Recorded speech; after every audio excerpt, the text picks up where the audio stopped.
Imagine living in a world where nearly every adult has a toxic substance lurking in their bloodstream, posing significant health risks. Unfortunately, that's the harsh reality we face today with PFAS, a group of synthetic chemicals that have been widely used in various products since the 1950s. But here's the alarming part. These forever chemicals can be found in the bloodstream of almost every adult in the United States. And their impact on our health is only beginning to be understood. The good news is that there are ways to reduce the harm caused by PFAS, and it's essential to take proactive steps to protect ourselves.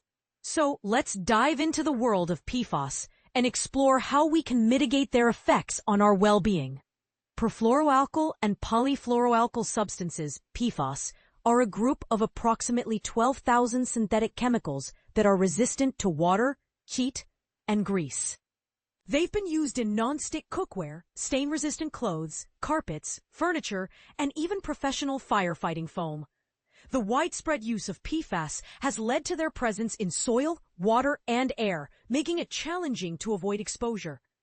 According to research scientist Pi Debbie Lin, in the past, a lot of PFAS were released into the environment from industrial and military sites. This has resulted in nearly every adult in the United States having PFAS in their bloodstream, with older people potentially having higher levels due to prolonged exposure. A 2023 study by the United States Geological Service estimated that at least 45% of the nation's drinking water contains one or more of 32 types of PFAS. These forever chemicals don't break down quickly, taking about 10 years to decrease by half in the body or environment. Certain jobs, such as working at a manufacturing site that makes or uses PFAS, installing or treating carpet, or serving as a firefighter, pose a higher risk of PFAS exposure.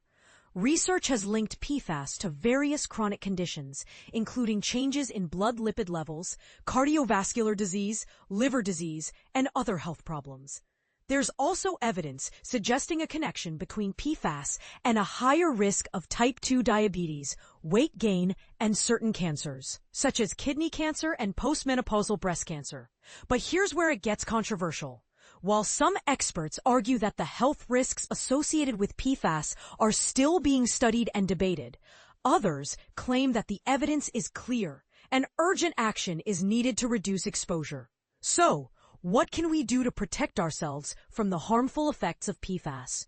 One approach is to focus on diet and lifestyle. Research has shown that eating patterns high in fiber, fruits, vegetables, and omega-3 fish can help lower blood PFAS concentrations. On the other hand, consuming larger amounts of meat and fried fish may lead to higher PFAS levels. Lin's research suggests that diet quality, regular physical activity, and other healthy habits may be associated with lower PFAS levels and reduced health risks. Additionally, some studies have found that certain foods, such as those high in soluble fiber, may help reduce PFAS levels in the body.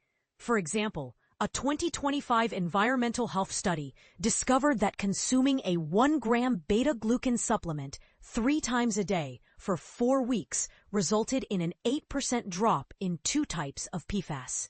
While it's too early to recommend adding beta-glucan supplements to our diets, incorporating more soluble fiber-rich foods such as oats, lentils, and beans may be a beneficial step.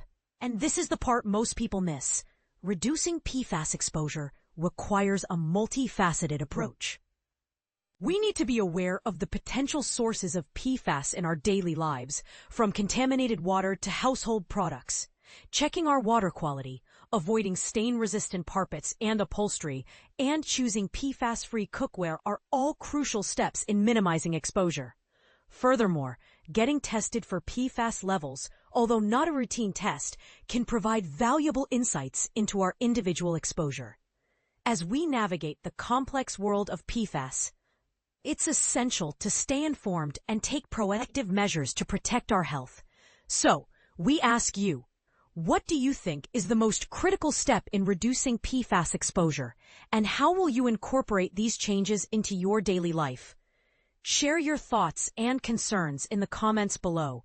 By working together, we can create a safer, healthier environment for ourselves and future generations.